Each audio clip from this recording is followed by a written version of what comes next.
Brought to you by Agilus Diagnostics.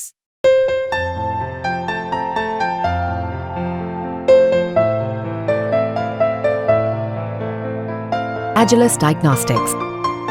हाल ही में रूस ने भारत को एक दिलचस्प और महत्वपूर्ण पेशकश की है जो भारतीय नौसेना के भविष्य से जुड़ी है। रूस ने भारत से आग्रह किया है कि वो अपने मौजूदा यूक्रेन निर्मित गैस टरबाइन इंजन को हटाकर उनके नए M90 FR इंजन का उपयोग करे। साथ ही रूस ने यह भी कहा है कि वो इन इंजन का भारत में ही उत्पादन कर सकते हैं। इसके अलावा रूस भारत में M90 FR इंजन के साथ साथ फाइटर जेट प्रोग्राम के लिए इलेक्ट्रो ऑप्टिकल टारगेटिंग सिस्टम भी तैयार करने की बात कर रहा, जो 5th जनरेशन फाइटर जेट्स के लिए अनुकूल है। हाल के समय में दोनों देशों के बीच कुछ अंतर भी आए, खासकर तब जब भारत ने अन्य देशों जैसे अमेरिका और फ्रांस से भी रक्षा उपकरण खरीदने शुरू कर दिए। लेकिन बावजूद इसके रूस अभी भी भारतीय सेना और नौसेना के लिए महत्वपूर्ण भागीदार बना हुआ है। इसी कड़ी में रूस का ये प्रस्ताव कि भारत अपने यूक्रेन निर्मित गैस टरबाइन इंजन को उसके M90 FR इंजन से बदले बहुत खास हो जाता है। रूस ने सिर्फ अपने इंजन की पेशकश नहीं की, बल्कि उन्होंने कहा कि वो इन इंजन का भारत में उत्पादन कर सकते हैं। ये भारत की मेक इन इंडिया पहल के लिए भी बड़ा कदम साबित हो सकता है। अब सवाल उठता है कि आखिर रूस क्यों चाहता है कि भारत यूक्रेन निर्मित इंजन को हटाकर उसका इंजन उपयोग करे।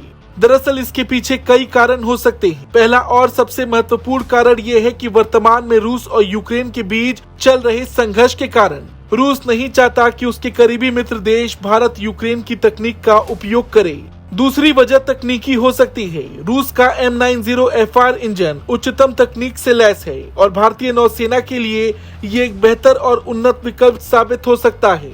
इसके साथ ही रूस भारत को इन इंजन्स का स्थानीय उत्पादन करने की पेशकश भी कर रहा, जो भारत के आत्मनिर्भर बनने की दिशा में एक बड़ा कदम हो सकता है। अब बात करते हैं M90 FR इंजन की तकनीक और क्षमता की। ये इंजन उन्नत तकनीक से लैस है जो भारतीय नौसेना के युद्धपोतों की शक्ति को और भी बढ़ा सकता है। ये इंजन तेज गति, कम ईंधन खपत और उच्च प्रदर्शन के लिए माना जाता है।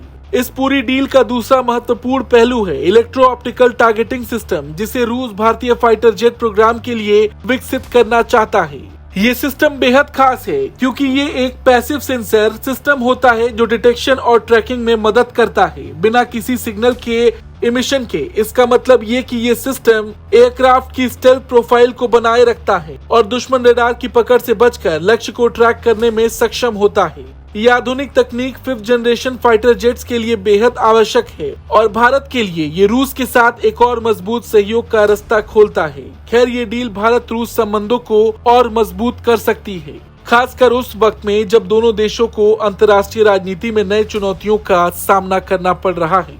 ब्यूरो रिपोर्ट, भारत तक।